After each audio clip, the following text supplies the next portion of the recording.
wakaomboleza kwa Mungu, wakamulilia Mungu, maana kwamba wanadamu na wanyama walimulilia Mungu. Just imagine, mpaka mnyama anakiri kuliko wewe.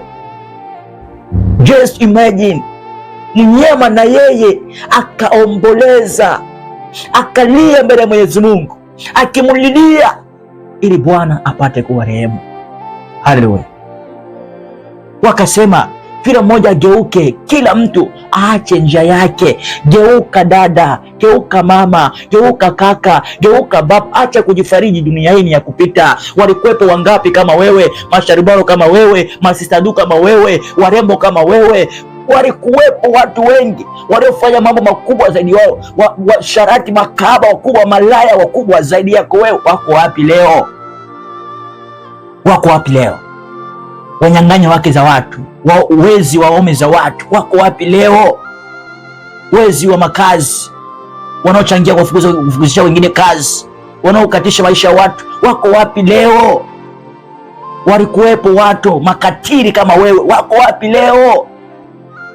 Dada, baba, mama, na kusihi kwa jina la Mwenyezi Mungu, Bwana wetu aliyekuumba kwa mfano wake, anakusihi umgeukie, anakusihi utubu na uache njia yako. Iache njia yako, acha njia yako mbaya, na ugairi uovu wako moyoni mwako, na ugairi uovu wako mikononi mwako. Kila mmoja agairi katika ubaya uliomo mikononi mwake, amtazame Mwenyezi Mungu.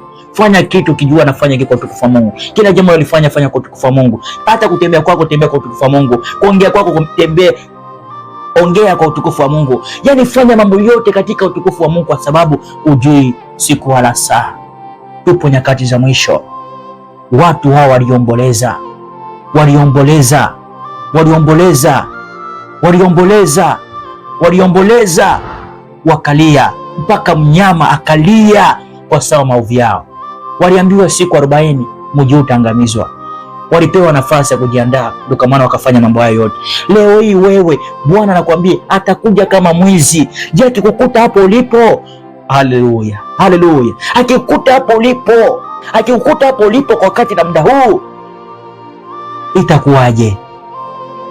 Itakuwaje? Bwana anakusihi upate kubadilika na ubadilishe njia zako. Hakikisha unabadilika, hakikisha unakuwa mtu mwema, hakikisha unakuwa smart.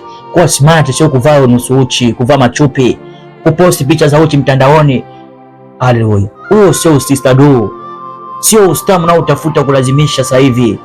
Sio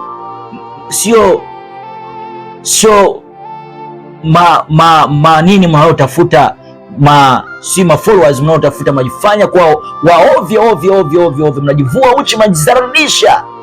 Mungu alikuumba wewe, ni wa thamani sana. Yaani wewe ni wa thamani sana, ujijui. Tafuta nafasi za kuchunguza maisha yako, ujiulize wewe ni nani? Wewe ni nani? Kwa nini upo duniani? Jiulize, wewe ni wa thamani sana, wewe ni wa thamani sana. Acha kujaibisha. Wewe ni sura na utukufu wa Mwenyezi Mungu. Wewe ni utambulisho wa utukufu wa Mwenyezi Mungu duniani. Wako napo wewe wanaona umba wa Mwenyezi Mungu, wako napo wewe wanaona utukufu wa Mwenyezi Mola. Sasa wewe, mtu wa Mungu, geuka, mtafute Mungu. Geuka, mtafute Mungu. Mungu anasema usisuke, usisuke. Watu wanasuka. Haleluya. Watu wanasuka. Usivute sigara, usilewe, usiibe, usifanye mambo maovu watu ndio wanafanya. Leo Bwana anakuita upate kugeuka, kugairi mabaya yako moyoni mwako na aliyomo mikononi mwako, ili upate kumrudia yeye. Mtu wa Mungu, muda ni sasa, wakati ni sasa, hakuna muda mwingine. Nimekuambia vizuri, ukute hapo ulipo. Wapo wengi muda huu naongea wamekata maisha duniani hapa, wapo tena. Haleluya, hawapo tena. Jiulize, wale wana dhambi sana kuliko wewe.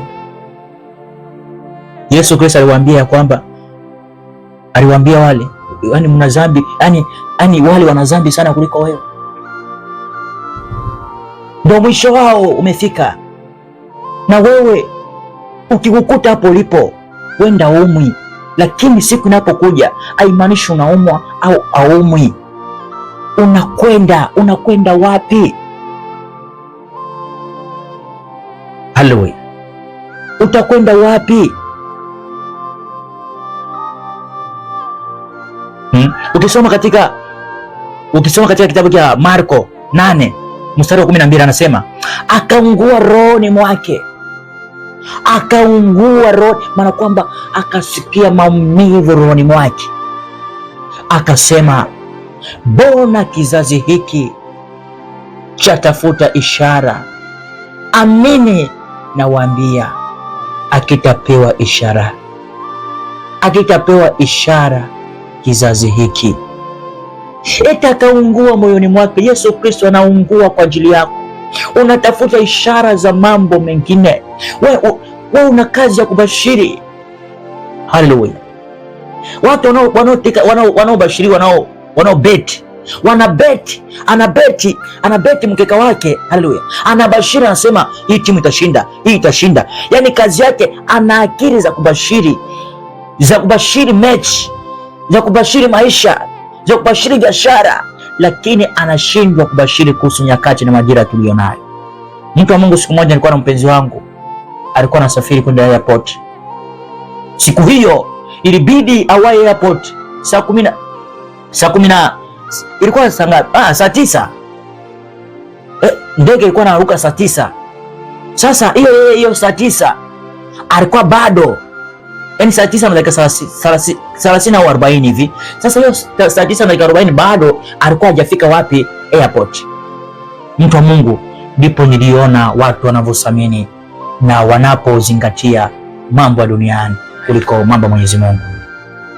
Yaani kila kitu alichokuwa anakifanya alikuwa anafanya, yani chap, faster, yani haraka sana, yani anakuambia nipo nje ya muda. Mtu wa Mungu, hata katika nyakati hizi tupo nje ya muda, na kuomba na kusi, hakikisha kila jambo unalofanya lifanye haraka, lifanye kama unachelewa ndege. Yani alifanya haraka mpaka nikashangaa, nikazungumza, nilishindwa kujizuia mbele ya watu wengi, nikasema nikamwambia mama, kwa ulivyofanya leo, ufalme wa mbinguni ungekuwa unatafutwa hivi, basi mbinguni tungeenda wengi.